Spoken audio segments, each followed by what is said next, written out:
Dolores stands for Clo, and the name of the business is Dolores' Crumble Press Pies, LLC.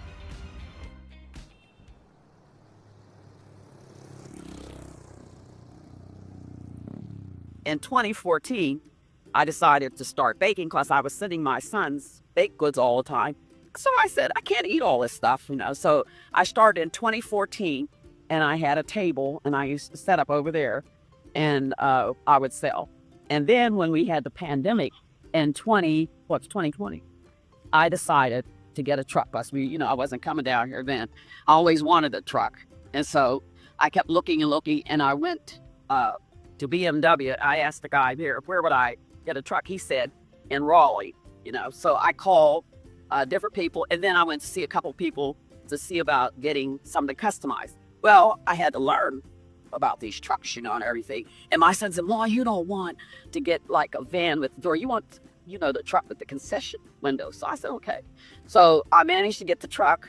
And then Mr. Lucas was in Wendell, North Carolina, and he moved to Benson. Now, that's where he is now. But he customized this truck. And then it had Patriot signs now in Fayetteville here to do the graphics. And so I've been selling on the truck since 2020. No, that's a pineapple. That's pineapple. Apple. Yeah. So yeah, let me give him Okay, this okay. pineapple. But I enjoy customers and their comments.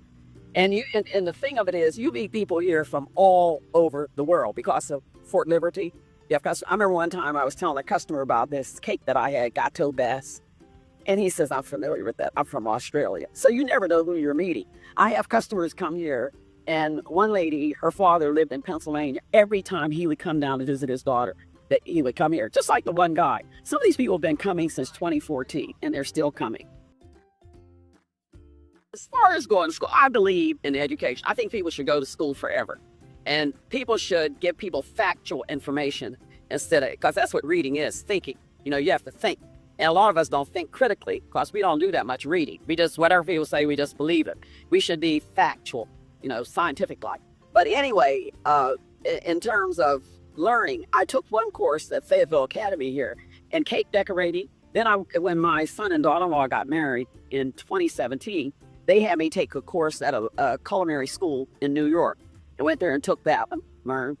And I wanted to be better with the croissants, the different kinds of doughs and the breads. So last year, I went to Paris and took a class at the Cordon Bleu. It was for a week, but with the pastries and the different kinds of breads. And it was just really fantastic. I was the oldest person in the class, of course, but there were people, and in fact, there were two people from North Carolina and Greensboro were there in Paris taking that class. And it was just fascinating, fantastic. And what I learned was how to better do the things that I do. People just making based on their background and everything. He said, "Mom, but you make all kinds of stuff like babka and, kolaches." And the Bouchon comes from Howard Keller's book. He has a Bouchon bakery. Now, I wrote to him, sent a text, and asked about making the Bouchons, this little cake here. And, but I didn't get, because, you don't want to be Cajunizing something. But I didn't get any response. He says this is one of the best little cakes in America. It is really good because when you eat it, you get that like lava inside, that chocolate lava. It's really good. And I think this is from after taking that class. I've done more with the croissant dough. I asked the chef of the different pastries, the puff, the Danish, and the croissant, which one did he prefer to work with? He said the croissant. And I agree in a way, because you can make it crunchy. These are more or less crunchy. The bacon ones that I tried, I'm doing different things with these. This one is soft. This recipe comes from Sarah Beth's book, and she has some bakeries in New York. And this is a hand-off raisins book.